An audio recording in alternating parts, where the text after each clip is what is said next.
বলু পড়তে যা। সারাদিন শুধু গেম গেম গেম গেম ছাড়া কিছু দেখতে পাস না।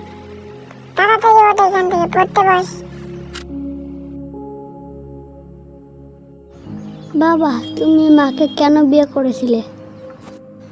তোর মায়ের গালের ওই সুন্দর তিলটা দেখে আমি তো পুরো ফিদা হয়ে গেছিলাম। এত ছোট একটা জিনিসের জন্য এত বড় বিপজ্জনক জিনিস ঘরে নিয়ে আসলে? দাদা, তা সামনে তো ভোট আসছে। হ্যাঁ হ্যাঁ, ভোট তো সামনে আসছে। মানে যে ভোট আসছে, চারিদিকে একটু উন্নত হচ্ছে, এটা নিয়ে কি তোমার কিছু বলার আছে কিনা, যদি একটু বলতে। হ্যাঁ হ্যাঁ, এতে আমার একটু বলার তো আছেই। একটু বলবো আমি এটা নিয়ে। হ্যাঁ দাদা, তাহলে একটু বলুন আপনি কি বলতে চান।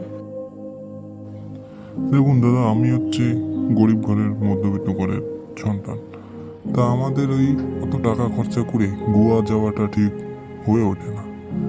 তা আমাদের এইখানে যে রাস্তাগুলো ছিল, মানে বর্ষাকাল আসলে একটা বিচ বিচ মানে একটা সমুদ্র সমুদ্র ফিল আসতো। রাস্তায় জল টল জমে থাকতো, আমরা একটা বোট করে বাজারঘাটে যাতায়াত করতাম আর কি। তা এই ভোট আসাতে আমাদের খুবই অসুবিধা হয়ে গেল।